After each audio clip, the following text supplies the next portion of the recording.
ہر حال میں خوش رہنے کی کوشش کریں۔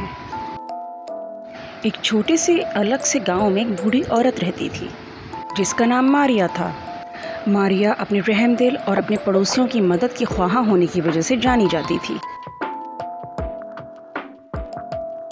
کیونکہ گاؤں والے اکثر اس کی دانش مندی کی وجہ سے اس سے ملنے جاتے اور اپنی کہانیاں اس سے شیئر کرتے اور بدلے میں اس کی عقل سے فیضیاب ہوتے۔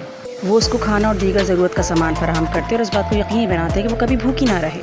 ایک سرد خزاں کی صبح ماریا نے جنگل جانے کا منصوبہ بنایا تاکہ وہ اپنے آتش دان کے لیے لکڑیاں جمع کر سکے۔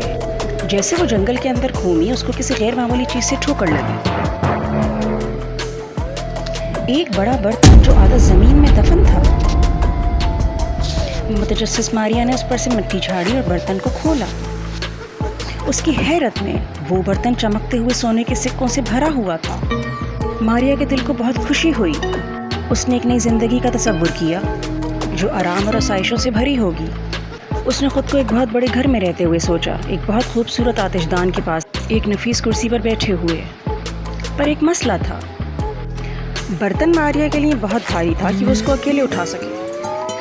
ثابت قدم ماریا نے لکڑی کے تختوں سے ایک سلائڈ بنائی اور بڑی کوشش سے ایک مضبوط کپڑا برتن کے گرد باندھ کر اس نے برتن کو اپنے گھر کی طرف کھینچنا شروع کر دیا۔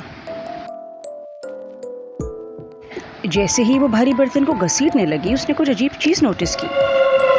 برتن کے اندر سونے کے سکوں نے رنگ بدلنا شروع کر دیا۔ جب وہ اپنی سانس بحال کرنے کے لیے رکی اور اس نے اندر دیکھا، سونا سلور میں بدل گیا تھا۔ ماریا کو کچھ مایوسی ہوئی، پر اس نے جلدی سے خود کو یاد دلایا کہ سلور بھی قیمتی ہی تھا۔ اس نے اپنا سفر جاری رکھا، یہ یقین کرتے ہوئے کہ وہ ابھی بھی ایک اچھا گھر خرید سکتی ہے اور اپنی شامیں آتش دان کے ساتھ انجوائے کر سکتی ہے۔ پر جب اس نے برتن کو مزید کھینچا، سلور دوبارہ بدلنا شروع ہو گیا۔ اس مرتبہ وہ لوہے میں بدل گیا۔ ماریا رک گئی اور برتن کو گھورا اور اس کو گہری مایوسی محسوس ہوئی۔ اس کو اس کے ایک آرام دہ زندگی کے سارے خواب ختم ہوتے نظر آئے۔ پر پھر اس نے گہری سانس لی اور مسکرائی۔